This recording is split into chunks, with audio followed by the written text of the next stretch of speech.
to Hotel Bar Sessions, the podcast where three philosophers sit down at the end of a long conference day to chop it up at the hotel bar, which, as we all know, is where the real philosophy happens.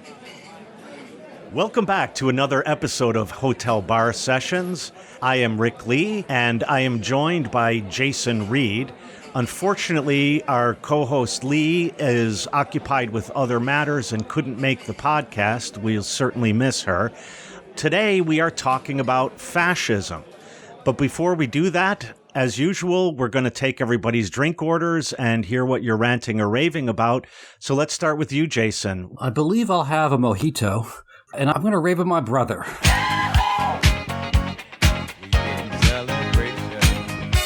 I spent some time visiting my brother, and I'm raving about the fact that he's an artist, and I really admire his ability to commit to a particular aesthetic and to see it through to its end, even at times when he's not getting a lot of response. His commitment to a particular vision is really admirable. Plus, he's an all-around really nice guy. I mean, brotherhood is kind of a political ideal, and I find brotherhood in my brother. Oh, nice. Speaking of brotherhood, we have our guest, a kind of brother from another mother, as they say, Alberto Toscano, who I've known for some time, a member of the Historical Materialism editorial board, the author of many books and articles, and just someone who I always like hearing from. So, Alberto, what are you having, and what are you ranting or raving about? So, as it's early in the morning where I'm from, I'm going to have a grappa, which was a traditional morning drink of workers in Friuli and Veneto, where part of my family's from. It's difficult to find in an American or Canadian bar for that matter, but hope you can take care of that. And I'm ranting about a photo I saw yesterday whilst looking at my favorite daily, Il Manifesto, Italy's long-standing independent communist newspaper, of a predeceased taxidermied creature, otherwise known as Silvio Berlusconi, looking ever more like a maleficent garden gnome and participating in the formation of one of the most grotesque governments that's ever been visited upon my country. That would need more than one grappa to be able to digest, but let's leave it at that. Even in the morning. Even in the morning, yeah. So, Rick, what are you having and what are you ranting or raving about? Well, I think in honor of Alberto's joining us, I will have a Negroni, and not a Negroni sbagliato, which seems to be making the rounds on the interwebs these days. Today, I am ranting about the woman in my class who was on her telephone as I'm teaching yesterday. This is something in my 30-some years of teaching has never once happened. And yesterday it happened. And worse than that, she was not only talking, but she was laughing. Yeah, so I am ranting about her.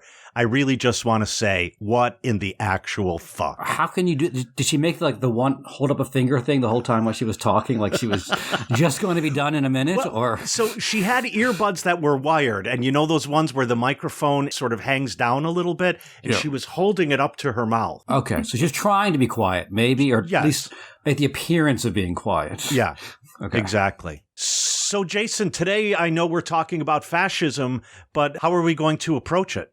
Yeah, so since the election of Donald Trump in 2016, the word fascism has moved from the historians' archives to the editorial pages of newspapers. The point of comparison has generally been, however, drawn from European history. Drawing our analogies and checklists from the trajectory of fascism in Europe obscures both the connection between what is happening now in American politics with the history of racism and racial capitalism in this country and the manner in which we might be seeing an entirely new form of fascism emerge. Alberto Toscano argues that to understand the contemporary form of fascism in the U.S., we're better served at looking at the history of black radicalism, from Black Panthers to the contemporary prison abolitionist movement.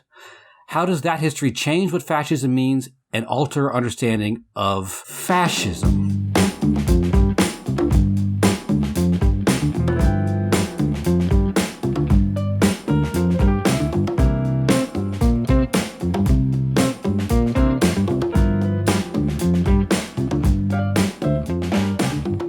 So, Alberto, one of the definitions of fascism you discuss in the essays from George Padmore, the unity of race against class.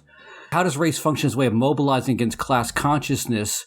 And why does this mean that discussions of the white working class as a kind of stepping stone to a radicalized politics ultimately fail or are ultimately wrong-headed in discussions, say, of, God, I don't even want to say this, but of supposed MAGA communism or other ideas that the white working class can be mobilized in a left direction? I have to move to some real drinks. So that definition from Padmore, I think, is from a book from the interwar period called How Britain Rules Africa. And Padmore had tried to articulate a notion of colonial fascism, as he called it, with reference to South Africa, Rhodesia, Trinidad, all sorts of other scenarios specific to the British Empire, in the conviction that, as he put it, wherever imperialism rules, Nazi methods are practiced.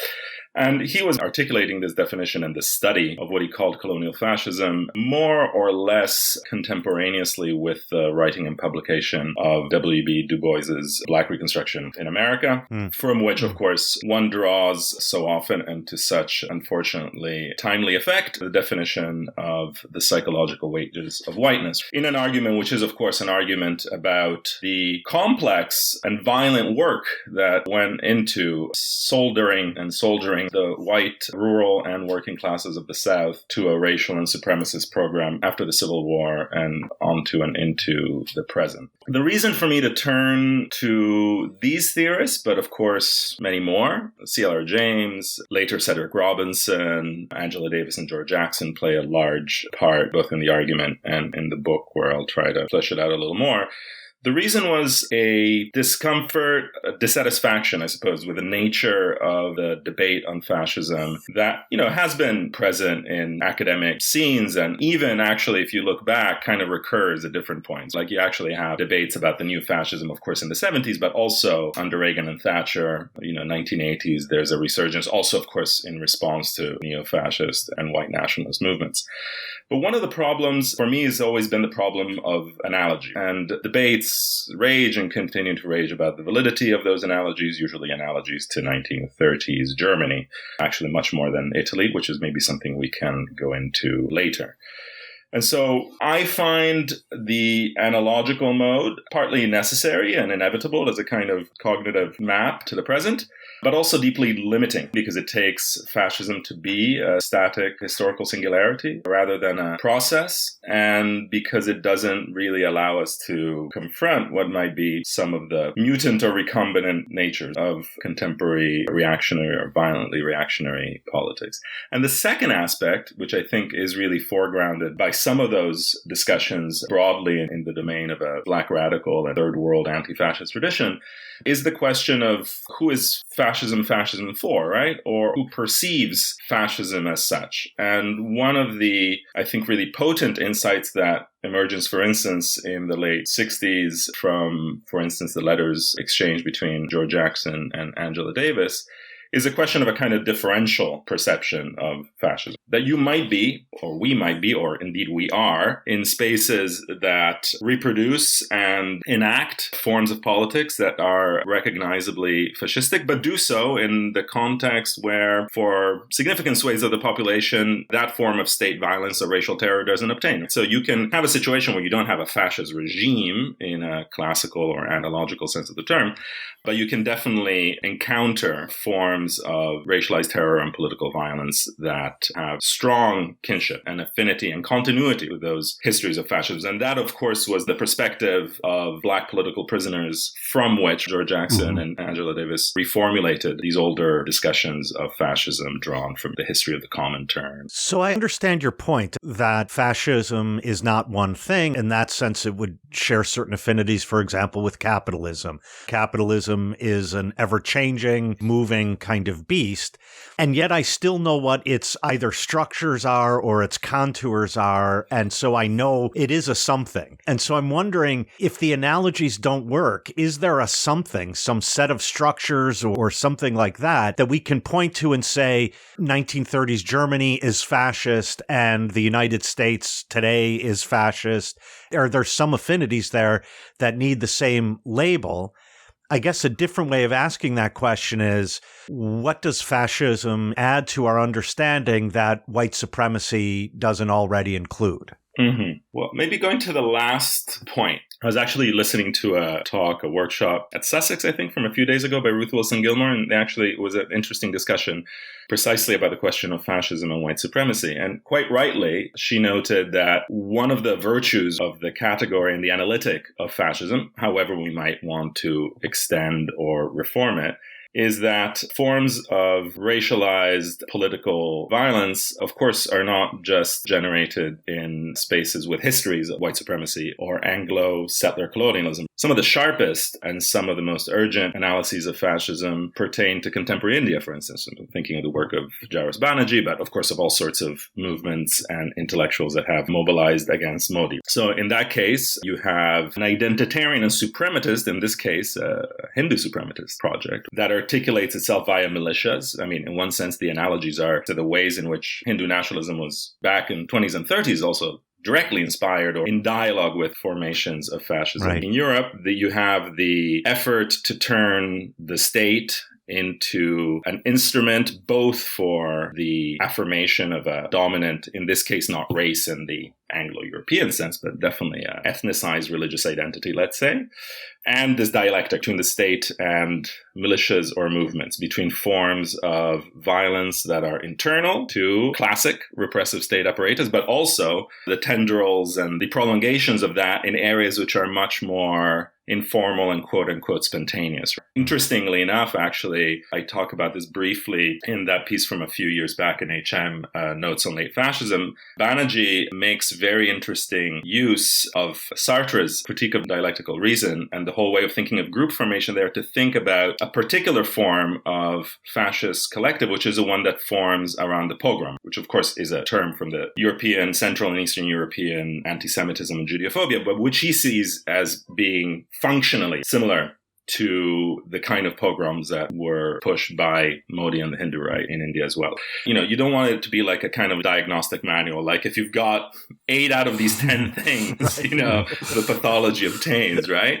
I don't think for the sake of historical or political analysis, the checklist is ideal. But I do think, of course, we think, right, with analogies, with family resemblances, and also with historical continuities or adjacencies, and all of these enter into the picture, as does, because you brought up, of course, the relationship between fascism and capitalism, the ways in which these are articulated to particular conjunctures of crisis. So there's also a level of systemic analogy that is not necessarily the analogy of something visible, like the jackboots and the uniforms or whatever, but of moments that have some of the same potentials, however different these potentials are, because we haven't just come out of a war where people knew how to kill on a mass basis. Capitalism operates in a very different way. The industrial working class is not what it was, et cetera, et cetera. So like the analogy is going to be very partial. But I do still think that a combination of a historical sensitivity and a sense of systemic processes does make discussion of fascism and of fascist potentials and tendencies and processes in the present useful.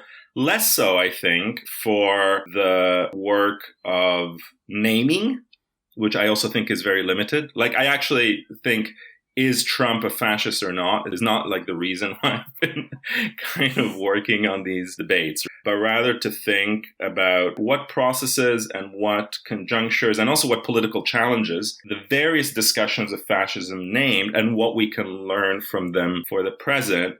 And in that sense, the naming aspect, the pejorative, the calling out, etc., is less what's at stake for me. I mean, I did find it really funny the other day when Biden used the formulation semi-fascist. And I was like, semi-fascist. And then I actually got out a wonderful book, which is the U.S. Anti-Fascism Reader by Bill Mullen and Christopher Viles, full of wonderful, you know, from a history specifically US-based discussion of anti-fascism. And there's a long piece from 1939 by CP USA leader William Z. Foster, where he systematically deploys the category of semi-fascism for the States. And I thought, aha! And I was disappointed, I must say, about the conspiratorial abilities of the far right, that this wasn't all over the place. I was like, come on! Like, he's using a concept directly formulated by an American communist. Aren't you going to go to town on this? You know? I'm not sure, Alberto, they have such a long bibliography. It might show up in your Google searches for Marxist.org, but maybe not much else.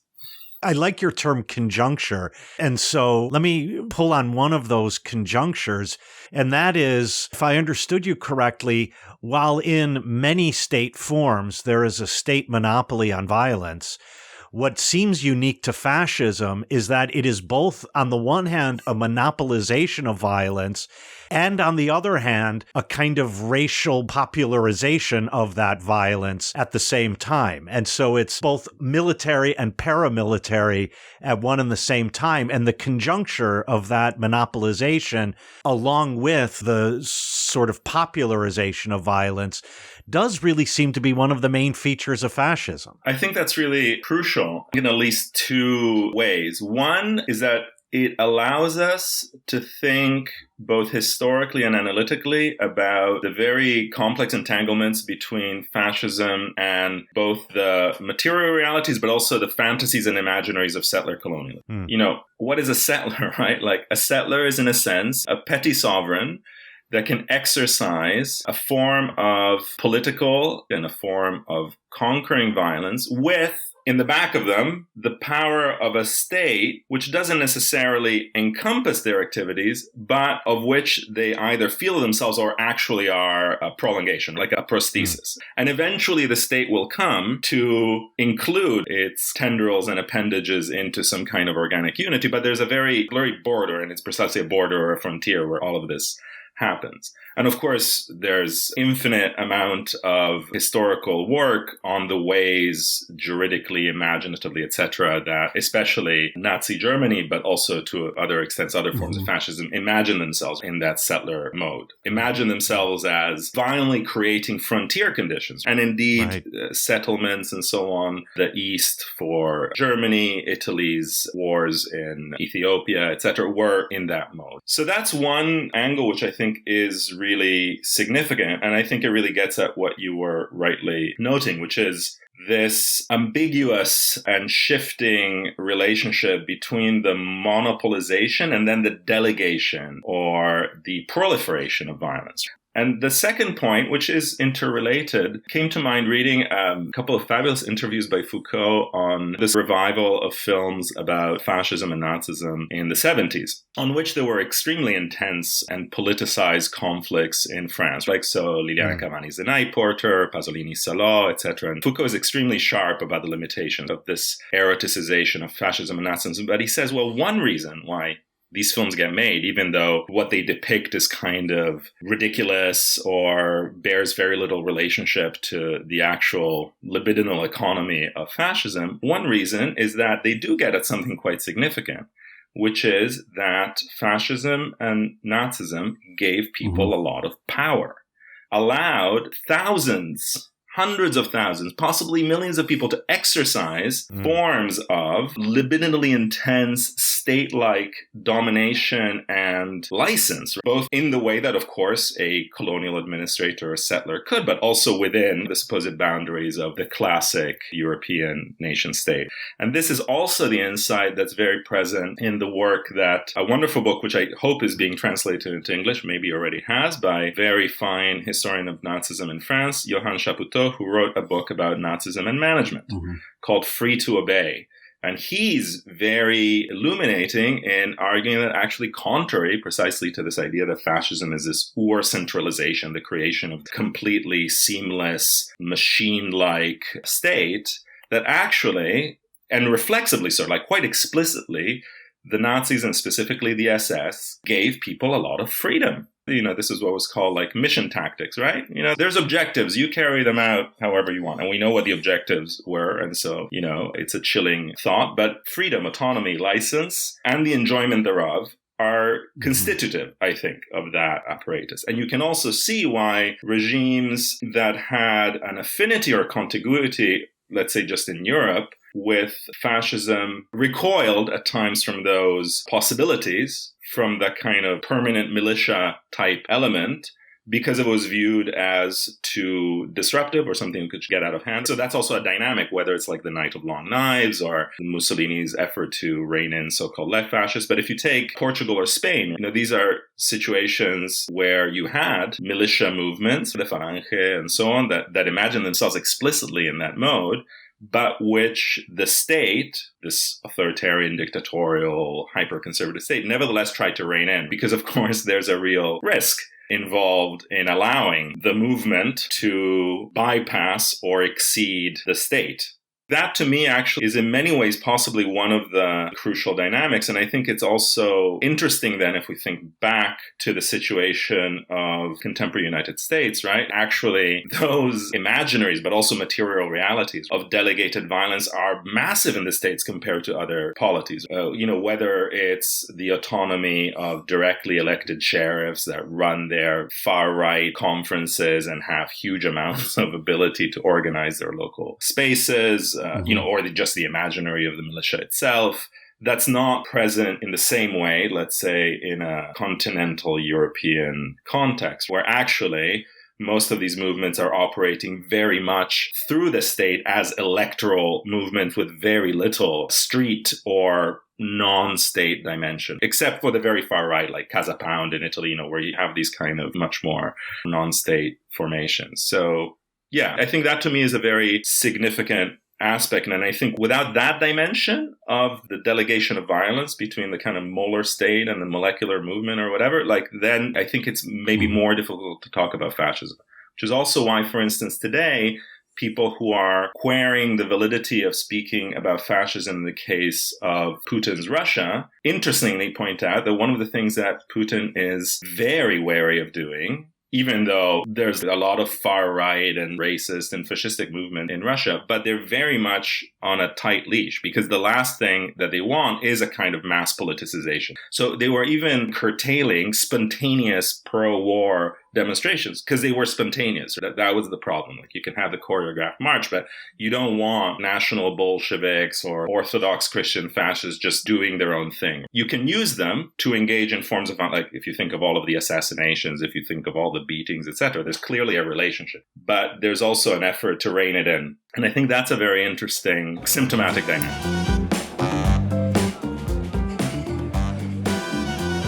Hey listeners, we've got 3 quick asks from your hosts here at Hotel Bar Sessions.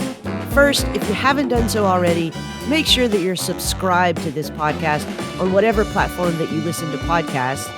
Second, hop on over to Twitter and make sure that you followed Hotel Bar Podcast there. We're at Hotel Bar Podcast, and you can find the Twitter handles of all 3 co-hosts in the bio there. And third, and probably most importantly, we would really appreciate it if you could recommend us to your friends and share our podcast posts on your social media.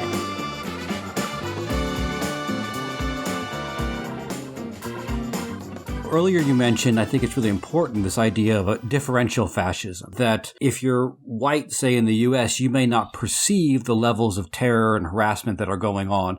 But it seems to be what you're saying now. It's not only will you not perceive what's going on, but in some cases, in some instances, you may actually see an increase of a freedom to manage, as you put it, or freedom to discipline, right? I mean, people have talked about the appeal in the U.S. for Trump amongst what are sometimes referred to as the lumpen bourgeoisie, right? The sort of owners of small businesses who want to see a removal of labor protections, of other forms of restrictions, and the sense that differential fascism to some people looks like an increased restriction, harassment by state forces, and so on. And for others, it's not just the absence of that, but they actually see an increased freedom to participate in harassment on one hand, as you mentioned, sheriffs, but also freedom to be able to restrict and curtail labor, workers, and so on. So the differential is not just not everyone sees the fascism, but some people are gaining liberties, freedoms, while other people are losing even the ability to sustain their lives. No, I think that's right. And I think, again, we still labor under an image, kind of stereotype of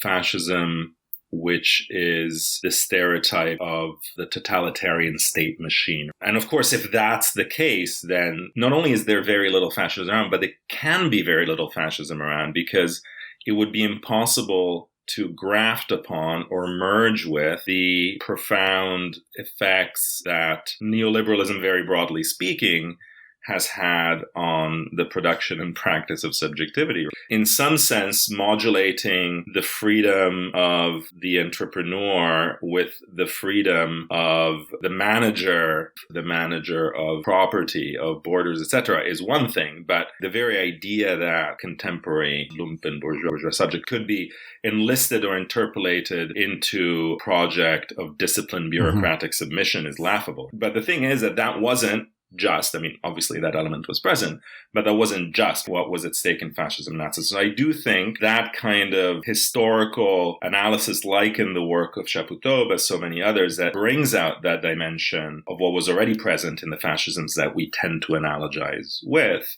is very significant. It's significant because it allows us to see that the promise of more power and more freedom, a very specific kind of freedom for some to do certain things, etc., was part and parcel of what was at stake. And it also means that the psychological or psychoanalytic explanations of fascism that foreground just the desire for submission are insufficient, because they're not confronting the desire for license or for that combination. I obey in order to have within my jurisdiction or within my space, within my little zones of license, then I can do what I will. Whether that zone is a patriarchal home or a frontier or a factory, that is very much what is being promoted. I find it really striking in that regard that, for instance, in Italy, one of the things that the far right is pushing is actually a very Americanized notion of personalized securitization, which is basically varieties of a kind of stand your ground law. Very big in the propaganda of Fratelli d'Italia and the Lega and other bits of the far right is this, it's like gun ownership for people who own shops. Even though actually there's way less of a culture of gun ownership or of that mode in Italy, it's almost like they're really pushing it, and it fits that model. It fits that model of, we back you, but you are the little armed sovereign. And I was going to say, in a sense, what you're pointing to is that a classical liberal capitalism is not the same as neoliberal capitalism. And one of the hallmarks, then it seems where you're going, is that neoliberalism provides fascism with a way to be totalitarian without the state being totalitarian. In other words, if one could now informally deputize the shopkeeper to own a weapon and keep control, if one can deputize the entrepreneur to police their workers, if one can deputize the crowd at a MAGA rally to take care of the protesters, then the state doesn't have to any longer be totalitarian because we gladly take on its work. Yeah, it's a form of economization, no? Yeah, exactly. It's a sort of leaner form of violence. I was really struck. Outsourced violence, yeah. Outsourced, yeah. I was really struck by the juridical variant of this before the Supreme Court's repeal of Roe, what was happening in Texas. So creating this situation in which, instead of having the state, including the local state legislature, operate this, you create this evil but brilliant legal mechanisms whereby you have these legal bounty hunters who go and sue a poor woman or a clinic who is trying to take care of their reproductive health or whatever, but you do it in this personalized way. So it's a private citizen that sues, but also polices and represses and curtails another private citizen. And so there's also economization in that, which is quite staggering, I find. And I guess that's where it's interesting, also from the standpoint of thinking about forms of resistance or countering these things, what kind of affordances, what kind of capacities are already present in juridical and state and repressive apparatuses that allow these processes to operate. In a way, there is in the United States a remarkable presence of juridical and institutional mechanisms that allow and have allowed that kind of delegation and economization of violence along capitalist and class and racialized lines of all sorts in a way that's not necessarily the case elsewhere, where actually what's more at stake is fascism almost just at the ideological level, like the continuity of the nostalgics, or the continuity of the fact that, Italy now has a prime minister and a president of the Senate who just are people who grew up as fascists, had street battles with the left, who put up Mussolini posters. Like, it's more at that level almost than at the kind of granular institutional level. Whilst in the US, there is a legislative and juridical kind of infrastructure that allows a lot of these processes to operate whilst remaining within the bounds of a kind of status quo. And I'm struck by both the tactical and strategic ability of the right and the far right in the US to operate through these channels in a way that does not seem to be open to their counterparts.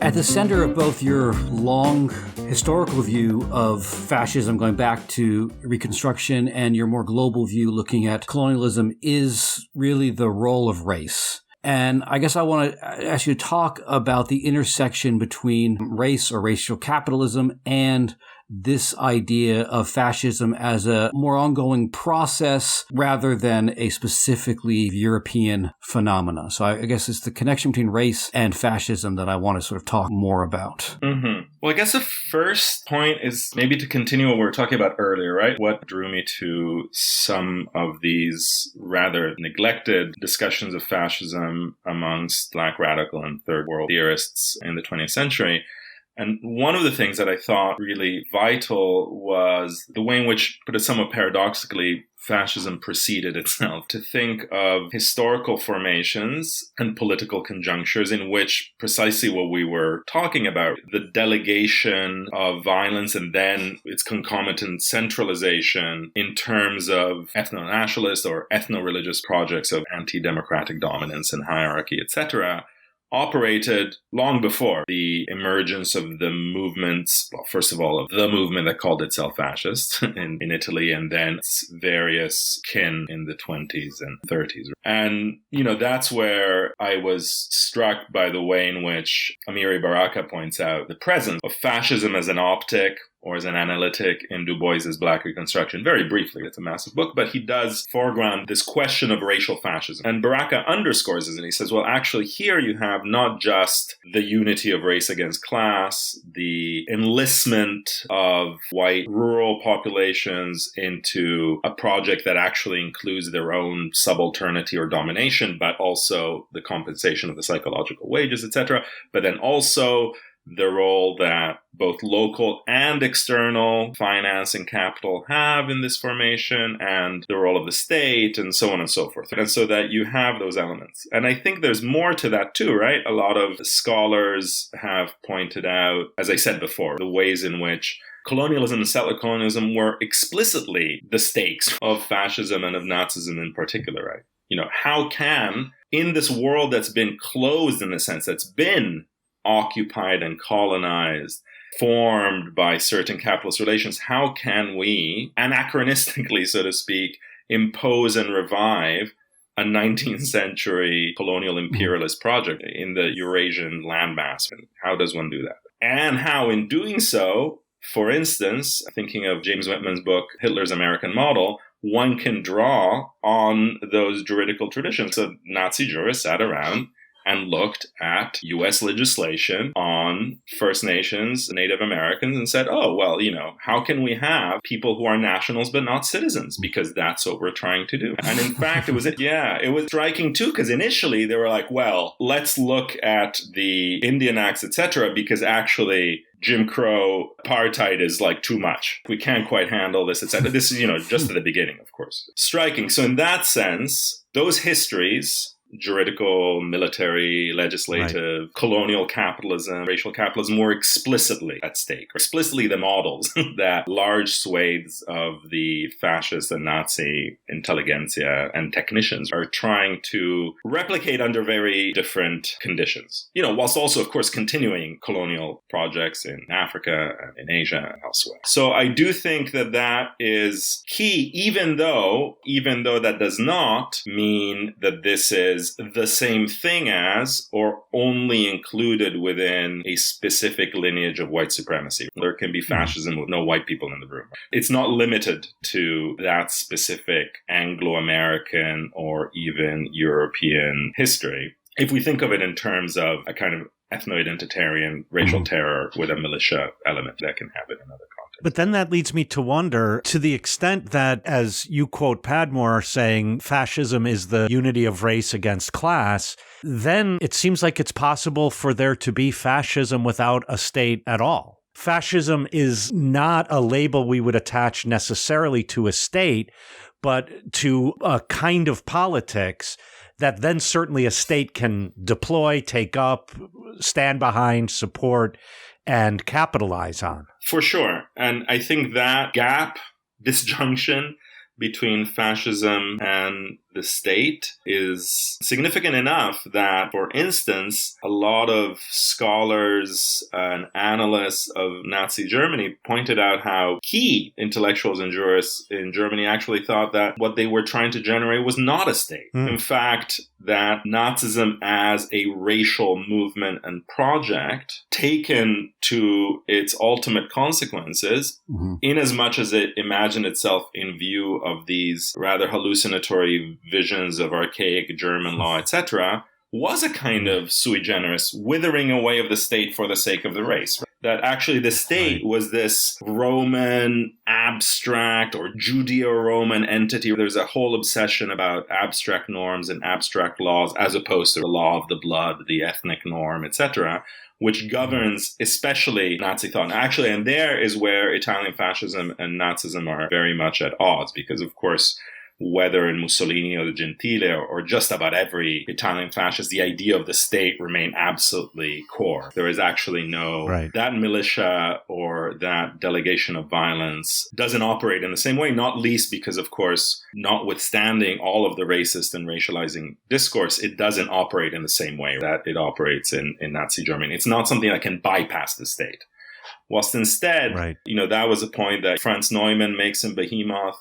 Hannah Arendt picks up on this, that there's this idea of Nazism as a non-state state, which of course is also a formulation in Lenin, but meant in a radically different sense. And that was also why someone like Carl Schmitt eventually fell out of favor with a dominant group of jurists also linked to the SS, etc., because he had this, what was for them, this kind of misplaced Roman Catholic fetishism of the state. And their view was actually the state was something, together with Roman law, that had to be bypassed. It was an instrument for the movement and an instrument for the racial project, but just an instrument. That there was nothing in the state itself that was to be celebrated except as a conduit for this racial and movement project. And so in that sense, yes, thinking of fascism solely as a regime or solely or principally as a state has its limitations. You also have in the nebula galaxy of far-right formations, there's a lot of anti-state animus of various sorts. Some of a more neoliberal entrepreneurial variety, some of a more anarcho-fascist kind of, we will remove the state and then just have these tribal, territorial, racial enclaves, which is one of these imaginaries that operates, of course, in the United States in a way that it'll never operate in continental Europe, because there's just no way of imagining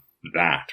So I think that gap is a very significant one. And again, to think of fascism principally in the image of the all-consuming, all-controlling totalitarian state that turns us into cogs is not to get either what it was or what it could be. So since you mentioned Lenin and two different visions of the withering away of the state, no, it's not going to be about Lenin so much. As you do, yeah. I think one of the things that comes up in the Boston Review piece that I think is very interesting is that one of the things that the present seems to lack in terms of a checklist, if we're going by sort of things to look for to define fascism, is we don't really have fascism as a kind of saving capitalism from communism. We don't have fascism as a counter-revolution, because a counter-revolution presupposes a revolutionary moment prior to it. So you talk in the piece about Angela Davis defining fascism as a sort of preventative counter-reform, or I guess I'm interested in the way in which the current moment of fascism, though it evokes the specter of a far left, whether it be in the form of anti-fascist or in the form of, critical race theory, it evokes the specter of it, but can't really be seen as a real response to left mobilization.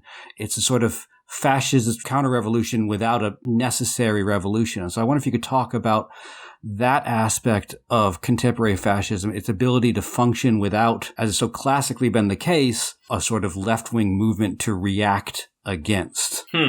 Yeah. We, of course, in many ways rightly think of fascism as a counter-revolutionary project, at the same time as even classical theoreticians and analysts of fascism and historians indeed point out that also the timing even of the original variants thereof is interesting and perhaps important. So fascism, properly speaking, as in the movements that we qualify as such, comes onto the scene after the defeat of German and Italian revolutionary movements of the late teens and early 20s.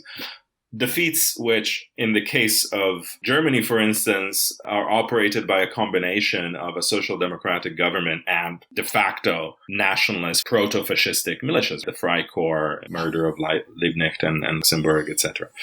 And all those militia formations are vital in the case of the Arditi in Italy, in the case of the Freikorps in Germany, and so on. Now, preventive counter-revolution, I think, is a very interesting formulation by both Davis and Herbert Marcuse in the context of the late 60s. And it's in that context of both in the US and actually in all sorts of other contexts, right? Like Japan and Italy, etc., that debates around the new fascism are generated. What is at stake now, I think, is quite complex to think through. So I find the extent of the projection of communist fantasies onto liberal enemies really perplexing, right? Whether it was the t-shirts or badges with Obama and Stalin, like sure. 15 years ago or whatever, or those grotesque videos that Christopher Rufo makes about critical race theory would always have that image of Angela Davis and Herbert Marcuse, like in the same image. Like that's the ground zero of all of the evil. And it's also that kind of fabulation, the German Jewish communists and the black woman have together devastated the minds of millions, and so on and so forth. So I think that kind of persistence of anti-communism in the absence of communists is very symptomatic. And how to read it, I don't think is at all straightforward. Part of it is that those are the rhetorical antagonistic kind of reflexes of a far-right tradition that is continuous.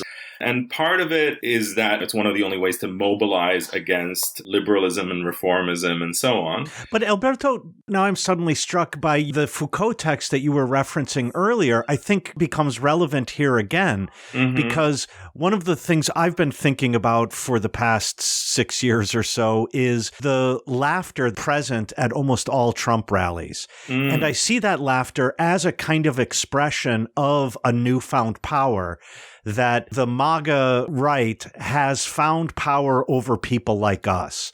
We're the elites, we're the ones who have been in charge of everything, and now we're the ones who are being laughed at. And so I think this projection also comes out of this.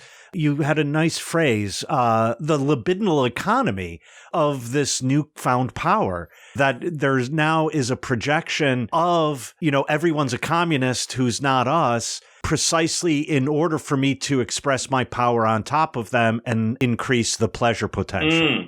Yeah. I mean, fascism is fun. Yeah. I think that's the other aspect, right? And also, and I was thinking of some of the insights that Leo Lowenthal and Norbert Gutermann come out in that book, Prophets of Deceit. Oh, yeah. And one of the insights of the book is this peculiar mechanism whereby you enjoy your own fantasies by projecting them as the intentions of your nemesis. Typical variant of this recently, the Marjorie Taylor Greene, they want to kill us. In fact, they're already killing us. It's like, okay, where exactly does that come from? The liberal death squad, like that kind of sort of fabulation. And it's quite telling because there is a real jouissance in playing that out and in playing out the superpower and the insidiousness of your putative enemies. that they have a plot, which of course to most people on the left is both laughable and depressing, because it's clear like that the other side's tactical and strategic abilities seem to far surpass one's own on this obviously massively lopsided playing field, so to speak. I think we've been done a big disservice by a historical tendency, obviously very present in popular culture, but also in academic writings, to think that the evils of fascism and Nazism were correlative with like a stony-faced Moloch of untold systematic violence, therefore missing out all of those disturbing but nevertheless very present aspects, including of fun and humor and license. There's a wonderful book that I was reading recently by a German historian, Dagmar Herzog, called Sex After Fascism.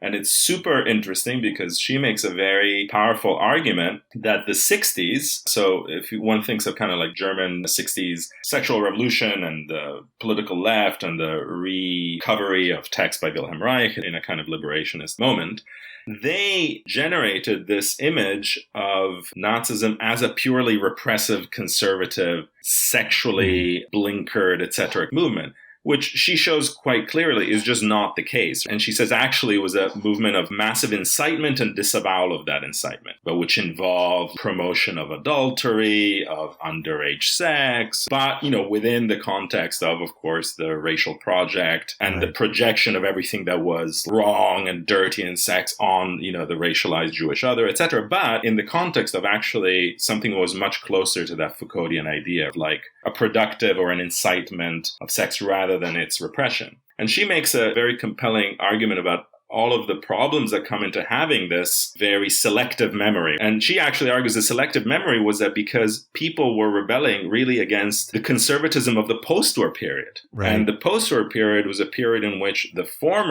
either former Nazis or people who obviously lived through the regime, imposed a new form of kind of religiously Christian Democrat or Catholic kind of policies that were super repressive, actually against what they thought was the loose character of Moors under Nazism. But then by 68, people are rebelling against the 50s as though they were rebelling against the 30s. That's in a sense the kind of argument. And it made me think about, what's lost, for instance, in one's responses and reactions to contemporary phenomena by imagining them by analogy with a very truncated version. I mean, and Italian fascism even more so, which rhetorically always had this dimension of, all you have to do is to watch a speech by Mussolini, like satire and grotesque humor and insult. And there was a whole kind of enjoyment dimension, which was very, very, very present. So the idea that fascism is humorless is just, unfortunately, deeply wrong.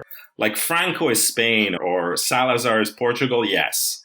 But unfortunately, part of what mobilized people in fascist and Nazi regimes were forms of, at times, very explicit enjoyment. One of the things that Herzog shows very well in that Sex After Fascism book was actually the ways in which the official publication of the SS, etc., were constantly making fun of regressive Christian conservative mores and prudishness and so on and so forth. And I think we have to keep that in mind instead of thinking that this is just something that was only discovered the day before yesterday, like on Twitter, that somebody could be a far-right, racist, transphobic activist and still enjoy themselves or engage in satire or irony. It's like, well, actually, that's been part of these formations all along, partly for the psychoanalytic reasons that various people have tried to puzzle out, Adorno and Horkheimer or Lowenthal and Gutermann or, etc., right? That libidinal dimension is not something that you can just remove.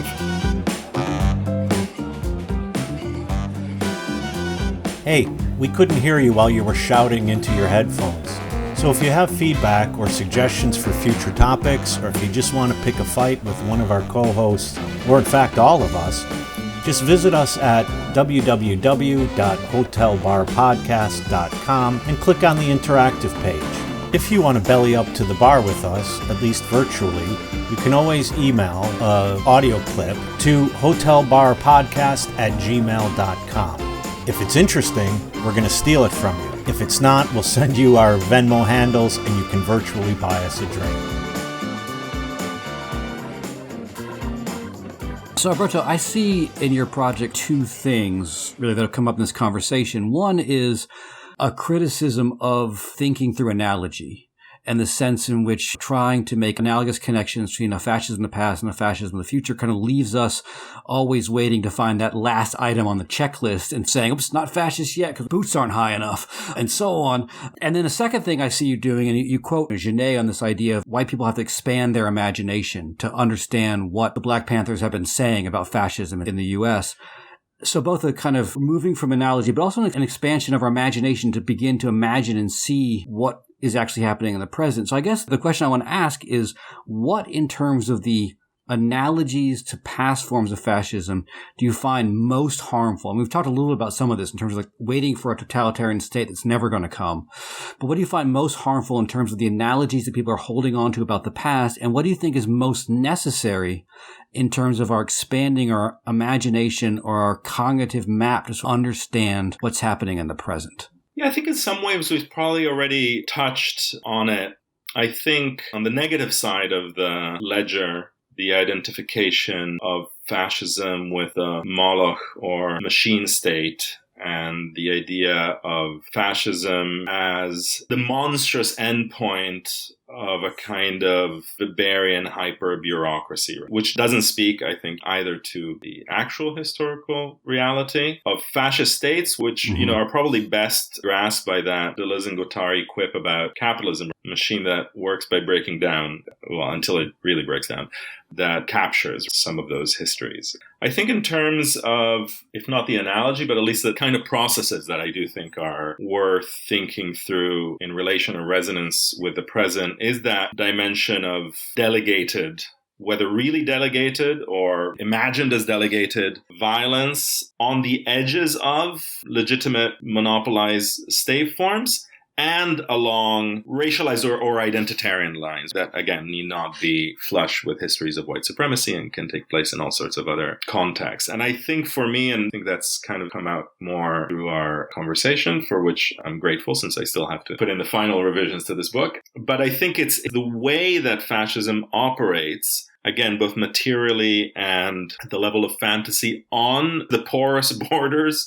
of that process of the monopolization of violence, kind of the monopolization and the delegation, which I think is very significant, because I think that's also where its attraction lies. The attraction of having license, like gun license, but, license also in the sense that's more libidinal, licentiousness as well as license, which right. I think is potent also because it allows ambiguity between submission and domination, subjective and libidinal ambiguity, which is quite key. I think already in the 30s, whether it's in Erich Fromm or other members of the Frankfurt School or in Marcuse's notion of repressive desublimation, that notion, right, that fascist is an authoritarian rebel, is an authoritarian who likes to live and imagine themselves as a rebel, but for the sake of the imposition onto others and onto themselves of a kind of authority, hierarchy, closure, identity, I think is quite significant to me, and perhaps something that is not sufficiently thought through in the present. And so I think that relationship between the material and ideological force of fascist or fascist-like projects in enlisting people as agents, again, like the fascist movement is the principle and they are the agents. But there is agency in that. There is agency, there is license, there is freedom. And I think the way that then that also links up to a kind of fascist character, which was, I think, the original title of The Authoritarian Personality, if I'm not mistaken. And thinking about how those mechanisms work in very specific conjunctures to exacerbate and operate within particular crises is a very significant task. Well, in a completely non-fascist way, the bartender has issued last call. And so while we're waiting for our last drinks, let me just remind you that we can delegate some power to you by means of asking for your support for us on our Patreon page. That's at patreon.com/hotelbarsessions. Go there. You could support us at any level. And so in a semi-authoritarian way, I have taken it upon myself to call a cab. Alberto, thank you so much for joining us. It's been a real pleasure. Likewise. Thank you both.